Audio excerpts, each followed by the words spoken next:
distinguished guests. It's a pleasure to welcome you here to the home of the Institute of Directors. My name is Ali Redison. I head up Europe and Trade Policy for the IOD, which is committed to building British businesses' links with the world and setting the standards in driving entrepreneurialism, innovation, and good corporate governance standards, a combination which is really crucial to ensuring the right climate for business to operate in, thrive in, and prosper from. Over the last 20 years, almost 1 billion people have been lifted out of extreme poverty.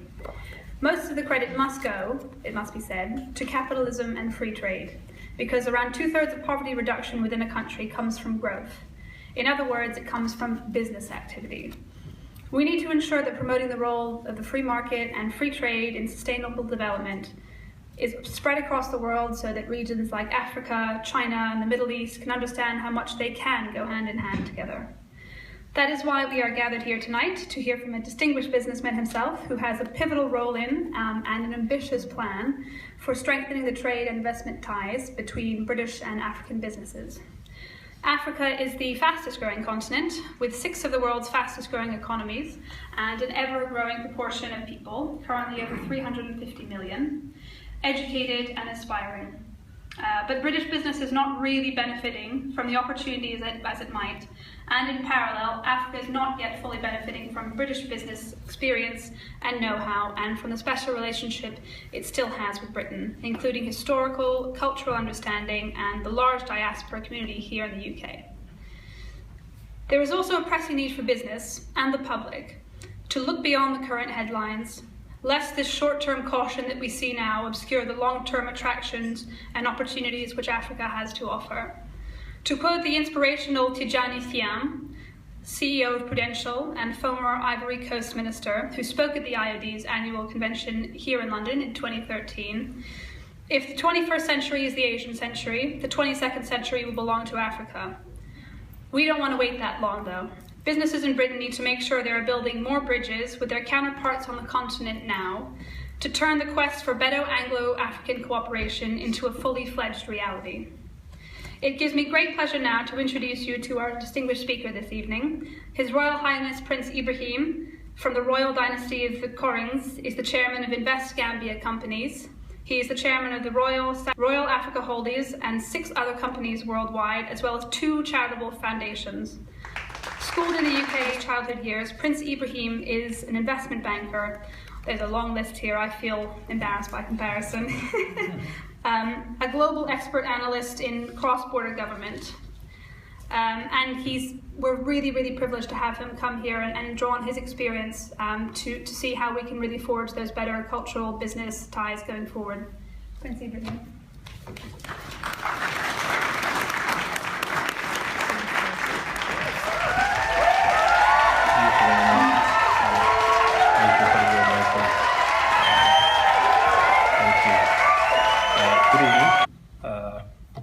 Distinguished ladies and gentlemen, my sincere greetings to yourselves, and of course greetings and blessings from my elders from the African continent, and most so the Gambia. It is indeed a great honor to have all of yourselves on the opposite side, the Africa Rising. Africa's economy has grown 4-fold since the turn of the millennium, with sub-Saharan Africa's outperforming the rest of the world in terms of economic growth, at a long-lasting banishing any doubts that the continent's upward trajectory. So clearly we have manifested ourselves in terms of economic potentials. Apart from the 10 African countries that still have the African Union and the United Nations peacekeeping forces, 85% of Africans live in a very stable and peaceful environment. And those countries, 85%, are generating 95% of the continent's gross domestic production, which is the GDP. Indeed, out of the world's 10 fastest growing economies, 7 of these 10 fastest growing economies are African. So that is not only a positive fact. Average income has risen by 30% in Africa. in the past 10 years alone. Have it declined from 20% in, I believe, from the 1980s up to 2000. We've also seen strong commodity pricing have been central to the turnaround, although other factors have played a part. Rwanda and Ethiopia, for example, although not blessed with oil and gas and other mineral wealth, are among the strong performers. Nonetheless, across the continent, significant challenges remain. Poverty is falling, but in most places, not as fast enough. Social indicators have been improving, but inequalities remain. And although foreign direct investment has increased significantly, job creation remains a struggle. The reasons for these negatives are not difficult to fathom at all. There has been limited structural change and diversification. Agriculture's share of the GDP has declined. At the same time, manufacturing growth has been hampered and by all means fragmented by the markets. While the poor infrastructure, particularly shortage of energy and poor port capacity, remains acute, indeed these are opportunities where British businesses can be able to take advantage of. Infrastructural development, as well as port capacity building. That said, eliminating poverty in the next 2 decades remains an achievable goal if the right policy frameworks are in place, and of course, the bottlenecks are also eliminated, which I have no doubt we will overcome those slight difficulties. And if we do, we are looking forward to a new Africa. It is important to remember that the so-called New Africa is made up of 54 countries in 5 regions. Africa is not a single monolithic whole. The current Ebola crisis has again revealed the tendency of those outside the continent to classify it as one entity. The notion that the 21st century scramble for Africa is every bit as pernicious as a whole. The only safe generalization is that Africa is planning, we are managing, and of course, we are starting to finance our own destiny. The continent is being influenced by 4 big trends, and this is very important for us to understand. First, the emergence of multipolar economic world, bringing new investment sources and export destinations, developed experience and know-how. That's one. The second is the demographic potential, that is the human capital, of a young and increasing urbanized continent of 1 billion people, which is expected to double by 2 billion in 2050. With the 2/3 of those people will be living in cities. The third is a continuing discoveries of large amounts of natural resources wealth and the challenges of managing and sharing that wealth. How do we manage them? How do we share them? That's also very key. Finally, the fourth part is the continuing opportunity to leapfrog more developed regions in many sectors through the use of technologies such as mobile phones. We've seen a very large mobile penetration in our continent, and I believe this also remains a factor. The question is now, how can Africa turn economic growth into economic transformation? I pondered on a few points about this, and by no means it is not perfect, but I would like to share with you. So the first thing that I thought would be that the continent needs to achieve real regional economic integration through the building of roads, railways, and air linkages. They need to open up more borders and eliminating these needless barriers, administrative rules. So my point number one really refers to infrastructural building. The second point is that Africa needs a better management of its resources to ensure that it takes advantage of the current cycle of commodity prices. Commodities should not be sold on a cheap. Instead, they should be processed in value chains and exported on a fairer trading terms. The third, we need to address the challenges faced by those African states that are experiencing fragility that is inherited in developing process. My foundation will this year work very closely with high-level African elders and advisors for inclusive holistic engagement to address those issues. The gap in African infrastructure, which is the means to trade and the route to economic and social development, the continent's primary task is to close the 50 billion annual infrastructure funding deficit. We have an infrastructure deficit of 50 billion annually. And that 50 billion causes our GDP, 2% of our annual GDP. So we need to close that gap. Therefore, private capital is a large part of the answer. Hence the reason why I'm talking to yourselves here today. In form of foreign private equity, debt, and untapped resources of African pension funds and capital markets. The key is to take the risk out of the equation. Today, the prerequisites are in place in the form of policy and regulatory areas. The public-private partnership frameworks and independent regulators. The tool of risk mitigation, such as credit guarantees, are also in place. I think before, such never existed at all in terms of credit guarantees, etc. Now,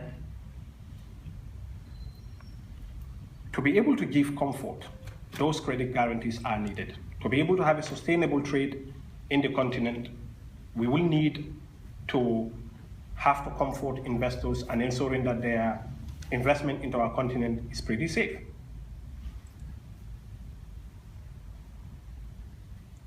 So giving comfort to investors is no more a problem, especially in high risk and low income countries within the continent. Africa is no longer a place for business as usual. Today, it offers a different value proposition as it moves towards economic transformation. Now, here is my view on the transformative way forward for Africa. The African economy sustained unprecedented rate of growth in the past decade. The growth was mainly driven by export of natural resources and commodities, improved microeconomic management and growing middle class, and of course the increase in domestic demand fueled by consumption and increased political stability. However, Africa's growth has not been inclusive, as poverty rates and inequality remain somehow and somewhere high. In order to foster this growth inclusiveness, the African economies should shift from low to high productivity activities and sectors. Bear with me. There is a reason why I am sharing my views with you here today, and of course how British businesses are able to fit into this jigsaw. Therefore, Africa will need to sustain a structural transformation from resource-based economy towards a more industry or service-based economy. Only few African countries, including Mauritius, South Africa, and of course Uganda, have succeeded in structurally transforming their economies. Other African countries experience some degree of structural transformation, following different paths at a different speed. Some countries may transform to low-wage manufacturing, while others may transform to service or the agriculture sector. Africa has experienced a delayed structural transformation. Labor is not moving out of agriculture to a more productive industrial or service sector fast enough. And the share of agriculture in GDP is declining too fast. This was mainly explained by lack of inclusive agricultural policies and the non-effective industrialization strategies of the African countries. Structural economic change is indispensable to achieve the desired progress of Africa and to bring prosperity to the continent's population. In order to alleviate poverty and reduce income inequalities, Africans will need to embrace structural transformation while maintaining a robust economic growth. Fostering diversification through transition to high technological innovation, which in turn will increase job creation. The path towards obtaining the status of middle-income and high-income countries will necessitate diversifying African economies away from dominant sectors such as agriculture and commodities. So in terms of fostering structural changes in Africa, I believe that achieving structural transformation will involve a greater degree of industrialization of African economies, with no doubt the British businesses can play significant and invaluable role. The agriculture sector should remain central to Africa's economies in any process of transition. Fostering innovation and regional integration would also be very important for effective transformation of the continent. Now, as far as the industrialization of our continent is concerned, for any structural transformation to happen, the African continent will need industrialization to create jobs, increase income, and foster economic diversification. Economic diversification is key here, my good friends. A commodity-based industrialization could be very useful in assuring the success of Africa's structural transformation. In fact, using the endowment and the potential of Africa in terms of natural resources to foster the industrial sector could be a more effective way to structurally transform the continent than focusing on diversification, diversifying the economy away from commodities. Agriculture sector is a dominant economy sector in African countries and employs a majority of their population. Of course, the major source of revenue for households as well as for saving and investments. African policymakers should be aware that the transition towards economy based on industry and or service does not mean neglecting the strategic agriculture sector. The development of agriculture in Africa by industrializing it or by making it more innovative and more competitive is essential in eradication of food insecurity and hunger on the continent. Domestic demand for food in Africa is an opportunity to foster the role of agriculture sector. I will personally lobby the Africa's leaders to lower agriculture taxation and encourage the development of large-scale farming as well as strengthening of regional agriculture institutions. No development can be sustainable without an advent of technology and innovation at the forefront. Structural transformation requires innovations to overcome deficiencies. In what regard infrastructural development? Good knowledge of industrial value chains, as is in the case of the British and Britain's history, and structures are prerequisite for effective transformation of the African economy. Investing continuously in education training, improvement of skills, and technological innovation is imperative to prepare the ground for a successful industrial transformation within our continent. Innovation will help build capacity to produce more sophisticated products with high added value, of course. British innovation is unparalleled around the world. And British engagement with Africa's industrial revolution is highly commended. And I, for one, will stand firm to ensure such possibilities are abetted. They are available for all at all possible fronts, including policy-making level. The process of transition towards economy-based or industries and or service cannot meet its target without mobilization of substantial resources. Despite the fact that African countries are well endowed in terms of resources, the resources will need to be sufficient for structural transformation. In this context, regional integration among African countries would be essential to mobilize the needed resources for the whole region. Regional integration will accelerate structural transformation through achieving economies of scale and enhancing competitiveness for the African economies. I, for one, strongly believe my initiative will significantly help in realizing a timely solution to aforementioned integration. The structural transformation, in any case, is at the heart of my foundation in terms of lending hands to all stakeholders across our continent. And as far as I'm concerned, transforming the economy of the continent involves expanding resources of growth and productivity to achieve an inclusive economic development, fostering employment, especially among the young people and women in particular, can be achieved through a structural transformation of the African economies.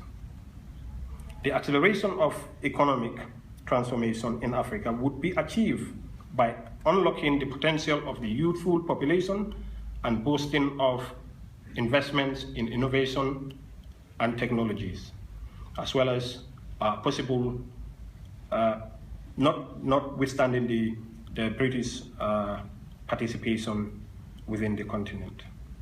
In order to achieve a smooth structural transformation, human development, that is education, training, should be among top priorities for Africa.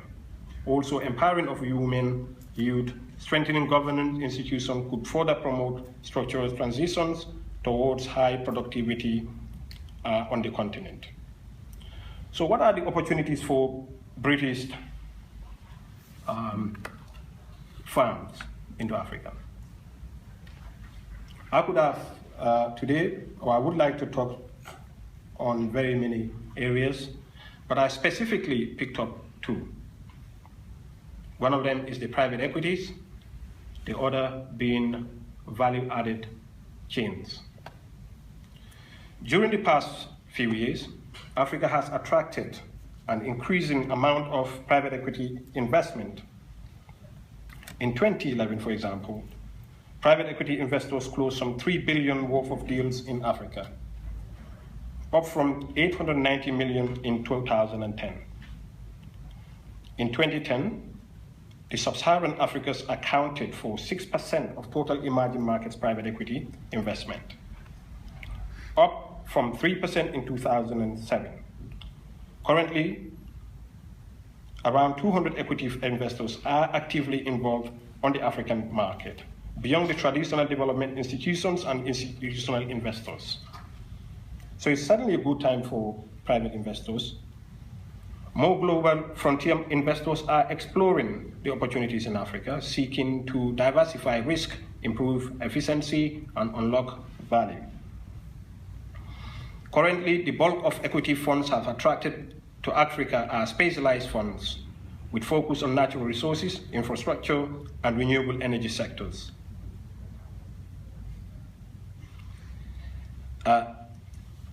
However, these funds targeting other sectors, principally those driven by growing appetites by the Africans for quality consumer products and services, are poised to be the main drivers of private equity funds in the region in the coming years. The global financial crisis that has sadly affected the private equity industry in developed countries, Africa is likely to remain an important market for foreign as well as local private equity investors. Therefore, Africa's private equity investors are pretty much premised or focused on three primary areas. One is the recent robust in economic growth of the continent, which we all know. The second part is the improvement on structural factors that I've delved on earlier. Of course, the absence of competition within the African continent. These 3 points had pushed the demand for private equities in our African continent. The recent GDP growth episode in Africa has created an environment conducive for investment and flow of funds within the region. Over the past decade, Africa's GDP growth averaged 5%. With I mentioned earlier, I think it was 5.5%, exceeding the world average growth of 4%. Africa is now one of the fastest growing regions in the world, with a number of countries expected to exceed the 7% that I do not want to settle for, not less, over the next few years, including 2015. So we are looking between 5 to 7% 2015 and after 2015 also. Considering we have been pretty much broad around 5.5%, it's not bad, but like I said, we can be comfortable around 7%. Furthermore, improvements in political landscapes and upgrading of infrastructure, strengthening of regulatory and legal framework, and the efforts being undertaken by the continent towards a deeper regional and financial integration has also boosted the interest of private equity funds managers in Africa. And package sent to the United States or Europe.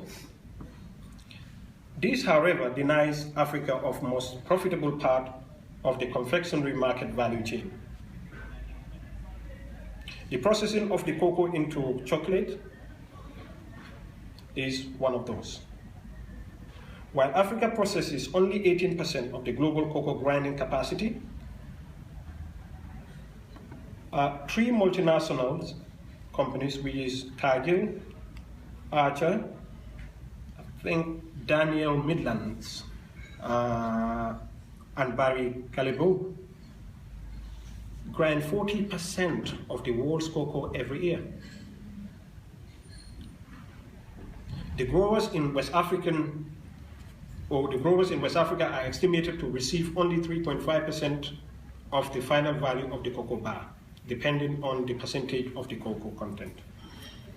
Realizing these apparent disadvantages, some African countries have made significant strides in expanding grinding capacity to them high up the ladder of the global confectionery market, estimated to be some $84 billion US.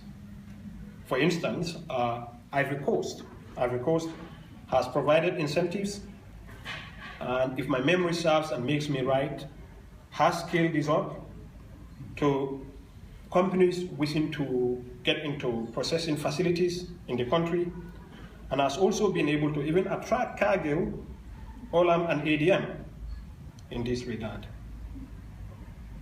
This had led to a broader network of input sourcing and promises to create avenue for domestic farms to strengthen linkages and learn from the biggest players in the market.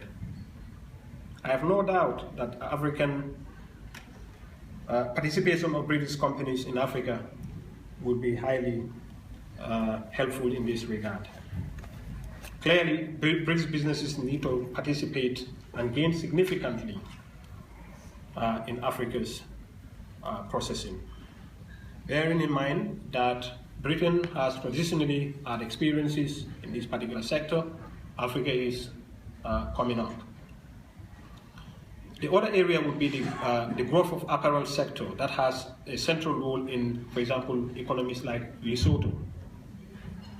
Lesotho has benefited from two distinctive value chains emanating from different investment incentives and inter-farm linkages between Taiwan and South Africa.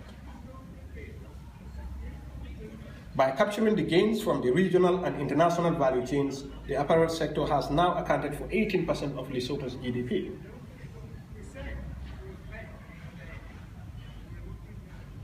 %70% of the total merchandise exports and employs about some 50% of the workforce. On an invitation from a very renowned Emirati business person, I will be heading to Lesotho in the next couple of days to meet with the elders there in view of exploring potential business opportunities. These are areas and they are countries that I believe that British businesses can significantly benefit in exploring. Similarly, one of the largest shoe exporters in China, Fujian, has set up a factory in Ethiopia, and as part of the plan, they intend to invest some $2 billion over the next 10 years in developing manufacturing and cluster-focused shoe making for export. The company has potential to create some 100,000 jobs over the period and will integrate local input manufacturing to global supply chains. The medium-term goals of African countries should be to place themselves up on the global value chain in order to reap the gains from the trade. But I also believe that equitable partners in projects that will allow that transfer of knowledge and skills and possibly even create international ties with them that span not just across Africa but across the world itself. Young people are quite hungry for more than just money. They're hungry for knowledge and experience.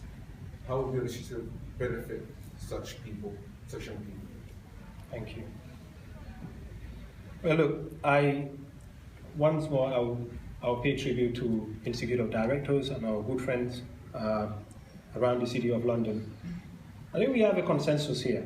The British government, the policymakers in Africa, the private sectors themselves, there is a consensus that the diaspora is an invaluable part of this whole development and Africa's going forward. I remember having to speak to the former director for global partnership at the British Chamber of Commerce. And he said to me, look, Your Highness, the diaspora are also a key component for Africa's growth. I think the challenge is David String-Lamar, Fortis Consulting London, and more importantly tonight, Chairman of IOD City of London. As ever, thank you very much, Your Royal Highness, for your deep comments on that. It was interesting you mentioned private equity, because recently I attended an event at Imperial College Business School all about private equity and Africa, so it's very firmly obviously on the agenda. I also noted with interest your comments about industrialization. So my question is, how do you see manufacturing in Africa competing with existing manufacturing in Asia? Thank you. What we have seen in Africa is that we have all the available resources. Now, if you were to look at the cost-benefit analysis factor, that raw materials are to be transported from Africa to Asia, and then be manufactured, and then having to be brought back to Africa to the Africa's 1 billion odd consumers, is simply not sustainable. But as far as the key part is concerned, which is the competitiveness, we stand a good chance to compete. Thank you. I think maybe one more. Is there one more question? Fantastic. Thank you very much, Your Royal Highness. And I think the IOD very much looks forward to being part of the journey. We've started already, and there's still so much to complete. So We hope that people will continue to mingle, to network, and please do leave your business cards in the African basket that's on the table when you come in. And if you have any further questions, please feel free to get in touch with the IOD about how you would like to be involved. So if we can just thank His Royal Highness again.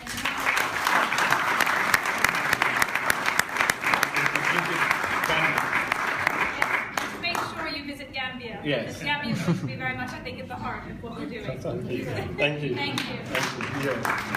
Thank you.